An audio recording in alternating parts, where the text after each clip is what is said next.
समय दिन्छु, छोटकरीमा आफ्नो कुरा राख्नुहोस्। अरू मान्य सदस्यहरू बस्नुहोस्। धन्यवाद सभामुख महोदय।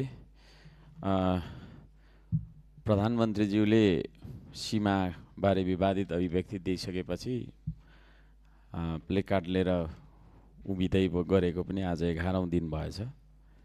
11औं दिनमा पनि उहाँको आउने छाँटकाँट देखिँदैन। म एउटा प्रश्न राख्न चाहन्छु। नेपाल सरकारको अहिले रक्षा मन्त्री को हुनुहुन्छ? रक्षा मन्त्रीलाई तपाईले बोलाइदिनुपर्छ। उहाँलाई म प्रश्न सोध्न चाहन्छु। यो सुस्ता भन्ने ठाउँमा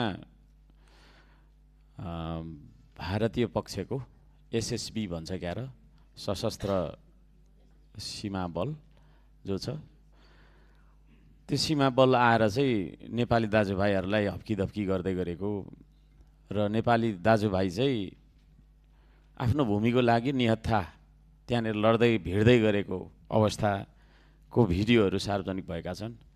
त्यसतर्फ नेपाल सरकारले, रक्षा मन्त्रीले, प्रधानमन्त्रीज्यू त आउनुहुन्न, रक्षा मन्त्रीज्यू हुनुहुन्छ भने खोजेर तपाईले ल्याइदिनु पर्यो। हामी यहाँ प्रश्न सोध्न चाहन्छौँ उहाँलाई।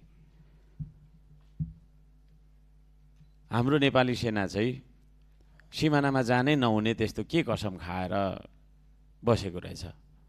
नेपाल सरकारले सिमानामा पठाउनु, चियाउनु पनि पठाउन नमिल्ने खालको, अवलोकन गर्न पठाउन पनि नमिल्ने खालको के चाहिँ करार गरेको रहेछ? कि त त्यो करार पत्र, त्यो सन्धि यहाँनिर देखाइदिनु पर्यो हामीलाई।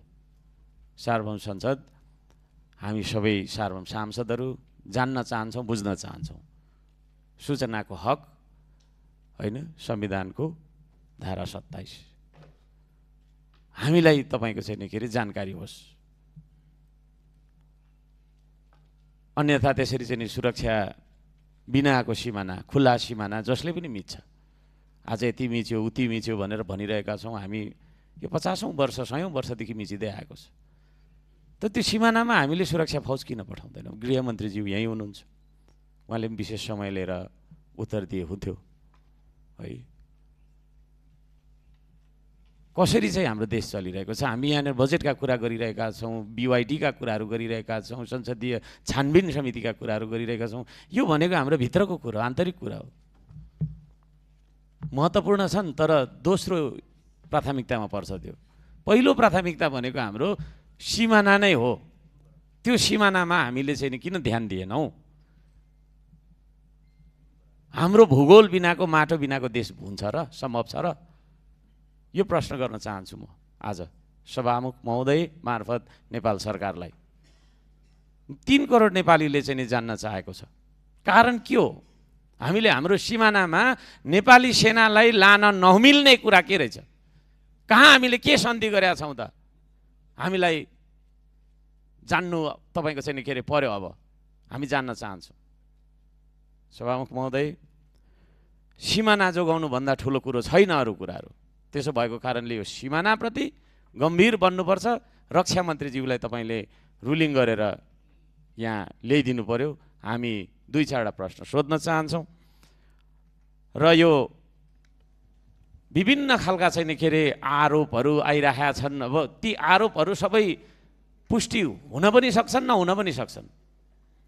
तर सरकारलाई लागेको आरोपलाई छानबिन गर्नका लागि चाहिँ संसदीय छानबिन समिति गठन गर्नुपर्छ भन्ने माग हामी राख्दछौँ। मन्त्रीज्यूहरूलाई आरोप लागिसकेपछि उहाँहरूकै माथहातका कर्मचारीहरूले छानबिन गरेर त्यो प्रतिवेदनमा के आयो भन्ने कुरा पनि सार्वजनिक नहुनु, त्यो दुःखद छ। त्यो खालको चलनको पनि अन्त्य गरौँ। यहाँनिर अहिले भर्खरै पूर्व मन्त्रीज्यूले पनि भन्नुभयो, उहाँको पालामा पनि त्यस्तो घोटाला गरेछ भने उहाँलाई पनि कारबाही गर्नुपर्छ होइन? कारबाही जसलाई पनि गर्नुपर्छ। यहाँ दरबार हत्याकाण्डको चाहिँ तपाईँको छानबिन हुन्छ भनेर गृहमन्त्रीज्यूले भनिसकेको बेलामा अब यो सर्वकालिक छानबिन कति सम्भव हुन्छ? विगतमा कति लामो समयदेखि हामीले के गर्दै आएका छौँ? कोहीले राष्ट्रघात गरे होला, कोहीले सीमा सन्धि मिच्या होला। ती सबै कुराको छानबिन गर्नुपर्छ र दोषी पाइएको हदसम्म यो त्यो नभनिकन, अनुहार नहेरी, नाम नसुनी कारबाहीको तपाईँको चाहिँ के प्रक्रिया अगाडि बढाउनुपर्छ भन्ने माग राख्दछु। धन्यवाद। माननीय सदस्यहरू, विपक्षी बेन्चकै तर्फबाट